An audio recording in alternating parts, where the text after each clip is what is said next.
गोपालगंज की सीट हम लोग जीते। वहीं मोकामा वाली सीट जो वैसे ही बहुत कठिन कही जा रही थी, बट उसका जो एक हार का मार्जिन बड़ा होता उसको कई हद तक हम लोगों ने सीमित करने का काम किया।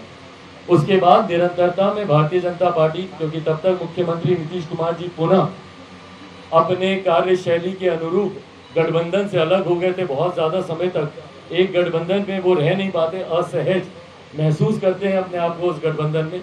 वो गठबंधन से अलग हुए। भारतीय जनता पार्टी के कई नेता तब से लेकर अभी तक मेरे पार्टी के तमाम वरिष्ठ नेताओं के संपर्क में रहे। यकीनन हम लोग की कुछ चिंताएं थी, कुछ कंसर्न्स थे, जिसको कई बार कंडीशंस, शर्तों का नाम दिया जाता है।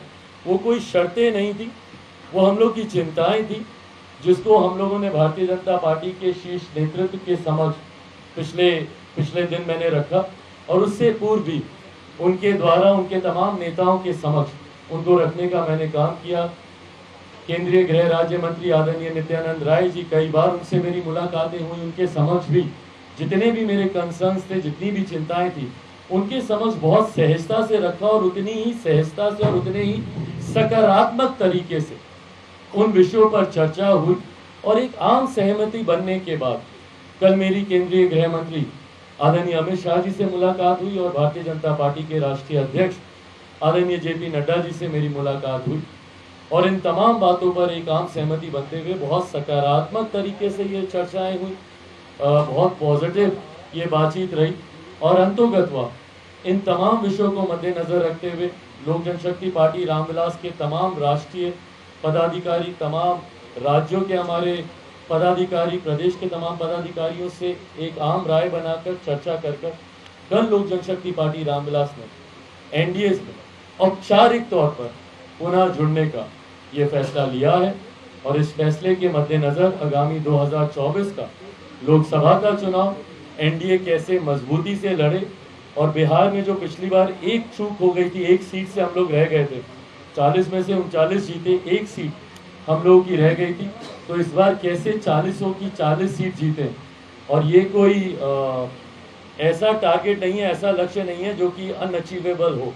पूरी तरीके से आज की तारीख में जो भी बिहारी है, या जो भी बिहार की जनता के रुख को अब समझता है, तो वो इस बात से सहमत होगा कि मुख्यमंत्री नीतीश कुमार जी जिस गठबंधन में रहेंगे, वो उस गठबंधन को नुकसान ही देंगे। उनके प्रति जो आक्रोश है 2020 में भी हम लोगों ने देखा, इसीलिए उनकी पार्टी तीसरे नंबर की पार्टी बनी, आधे से ज्यादा प्रत्याशी उनके चुनाव हारे। तो जनता का आक्रोश है उनके प्रति, और विश्वसनीयता पे एक बहुत बड़ा प्रश्न चिन्ह मौजूदा सरकार के ऊपर है। जिन्होंने नो एंट्री कहा, उन्होंने ही उनकी एंट्री दिलाई। जिन्होंने कस्में खाई कि हम इनके साथ नहीं जाएंगे, उनके साथ दोनों वापस आए। तो व्यक्तिगत महत्वाकांक्षाओं के लिए बना हुआ बिहार में ये महागठबंधन जनता को कम से कम स्वीकार्य नहीं है। और ये मेरे विश्वास को बढ़ाता है कि आने वाले लोकसभा के चुनाव में NDA गठबंधन मौजूदा प्रधानमंत्री आदरणीय नरेंद्र मोदी जी के कुशल नेतृत्व में 40 की 40 सीटें में बिहार से मैं बोल सकता हूं, बाकी राज्यों में भी यकीनन बेहतर प्रदर्शन रहेगा, बट बिहार से 40 की 40 सीटें हम लोग जीतेंगे। और 2025 में बिहार में NDA की सरकार, और ये वो NDA की सरकार नहीं जो चुनी तो जाती है NDA के साथ पर चलाई जाती है महागठबंधन के साथ, एक ऐसी NDA की सरकार जो माइनस नीतीश कुमार जी की होगी, और एक स्थिर सरकार 2025 में बिहार को मिलेगी। इसी के साथ ये औपचारिक घोषणा कि लोक जनशक्ति पार्टी रामविलास अब NDA का मजबूत हिस्सा है, ये आज आप लोगों के समक्ष मैं करता हूँ। अब अगर आप लोगों को कोई सवाल है।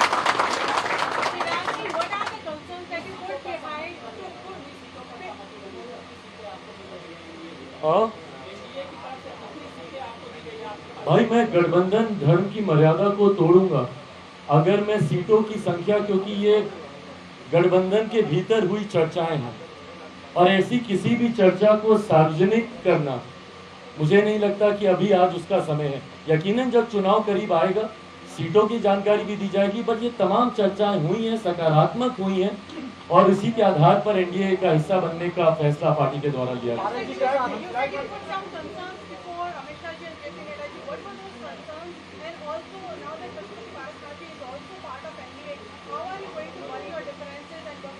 Well, of course, I had a few concerns, and those concerns were concerning, yes, my vision document primarily, that comes from the state of Bihar. Bihar was Bihari first because I was not allowed, because last time also I wanted to have a common minimum program in Bihar, where this my Bihar first, Bihari first should be the part of the government agenda, because I don't believe that Sat Nishchay can do any good for the state development. So definitely yes, that was one of the concerns. Lok Sabha seats definitely was one of the concerns. Vidhan Sabha was one of the concerns, and all these concerns were well addressed by the senior leadership of Bharatiya Janata Party. Sir, ये हाल में आपने बोला है कि हाजीपुर से आप चुनाव लड़ने की आपने इच्छा जाहिर की है 2024 में, क्या अभी भी आप इस अपने बयान पर कायम है कि हाजीपुर से आप चुनाव लड़ेंगे 2024? जी बिल्कुल, मैं उस पर कायम हूँ. Sorry, I miss the second part of your question. So yes, answering that, it really doesn't matter that who's the part of this NDA alliance, who's there in the cabinet, who's there in the ministry. I'm way past all these concerns. It doesn't really matter to me whether Chacha is there, he is not there. We all are collectively and we all should collectively work towards strengthening the NDA alliance. So I think that should be our collective responsibility. For me, the personal issues or personal concerns, whether he's the minister, I'm the minister, he's not, it doesn't really matter. I'm way beyond all those things. And भाई, आपके सवाल का जवाब देते हुए, yes, Hajipur की seat मेरे लिए एक कंसर्न रहा है, और इसको प्रमुखता से हम लोगों ने गठबंधन के भीतर इस पे चर्चा हम लोगों ने की है. इतना मैं आपको ज़रूर कह सकता हूँ कि 2024 लोकसभा चुनाव में लोक जनशक्ति पार्टी रामविलास का ही प्रत्याशी हाजीपुर से चुनाव लड़ेगा, कोई संदेह नहीं है.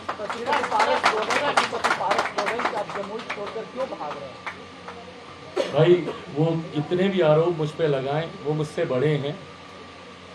वो माने नहीं माने, मेरे वो चाचा थे, हैं, रहेंगे. इस रिश्ते को कोई नहीं बदल सकता. मेरे पिता के जाने के बाद मैंने उनमें ही पिता की छवि को देखा है, और वो सम्मान उनके प्रति मेरा आज भी है. इसीलिए आज तक 2 साल बीत गए भाई, मैंने कभी भी अपने चाचा जी पर, अपने भाई पर कभी कोई टिप्पणी मैंने नहीं की, ना ही मैं करूँगा. वो उम्र में मुझसे बड़े हैं, मुझे जो कहना चाहें, डांटना चाहें, जो भी करना चाहें, वो मुझसे बड़े हैं, वो कर सकते हैं. मैंने उनकी किसी बात पर ना मैंने कभी टिप्पणी की, ना मैं करूँगा. बट हाँ, कभी कभी दुख अफसोस मुझे ज़रूर होता है जब वो इस तरीके की बातें मेरे बारे में कहते हैं. जनता से जो रिएक्शन आता है, या आप ही के, आप अपने पोर्टल पे ही नीचे कमेंट्स पढ़ लीजिए. भाई, हूँ तो बेटा ना उनका. मेरे पिता के बारे में कोई ऐसी बातें कहेगा, दुख तो होता है ना. तो वो जिस तरीके की बातें उनके बारे में कमेंट्स में कही जाती हैं, मैं मानता हूँ ये सारी बातें सार्वजनिक तौर पे करने का कोई मतलब नहीं है. ये सारी बातें जनता के बीच बोलने का, आपको सीटों की चर्चा करनी है, गठबंधन के भीतर बैठिए ना, आराम से कीजिए. बट ये बातें जब पब्लिक डोमेन में खबरें बनाने के लिए की जाती हैं, तो जनता भी इसको नहीं स्वीकारती है, और बहुत नकारात्मक प्रतिक्रिया आती है, बहुत नेगेटिव रिस्पॉन्सेज इस पर देखने सुनने को मिलते हैं. जो एक बेटा होने के नाते, मेरे पिता तुल्य मेरे चाचा जी के बारे में जब मैं ये सारी बातें पढ़ता हूँ या सुनता हूँ, मुझे नहीं अच्छा लगता. पर मैं आपके सवाल का जवाब देते हुए, ना मैंने कोई टिप्पणी की, वो मुझ पर कोई भी आरोप प्रत्यारोप लगाए, ना मैं करूँगा.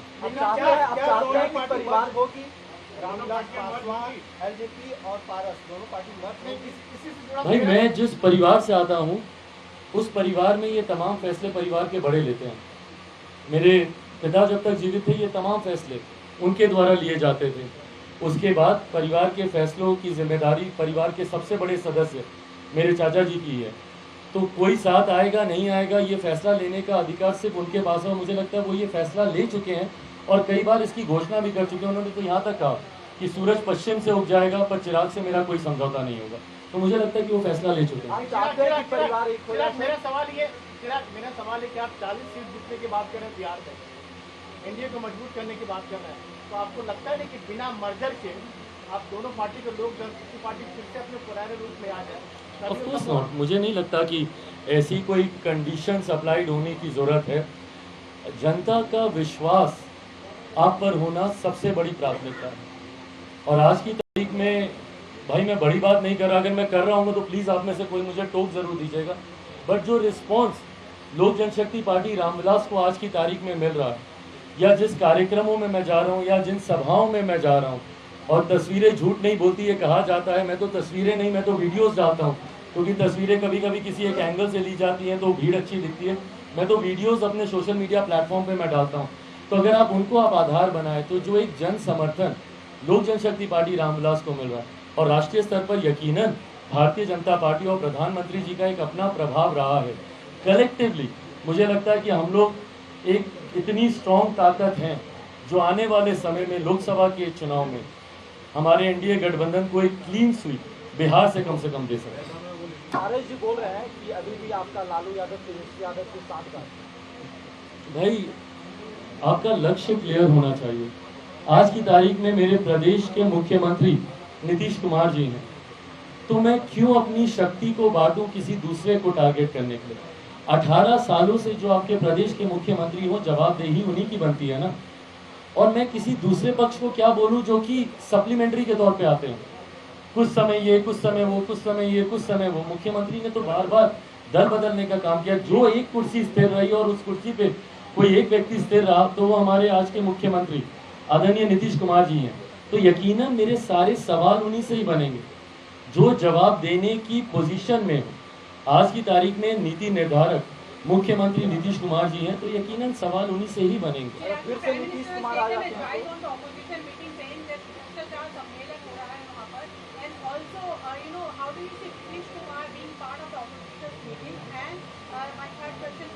Please go one by one.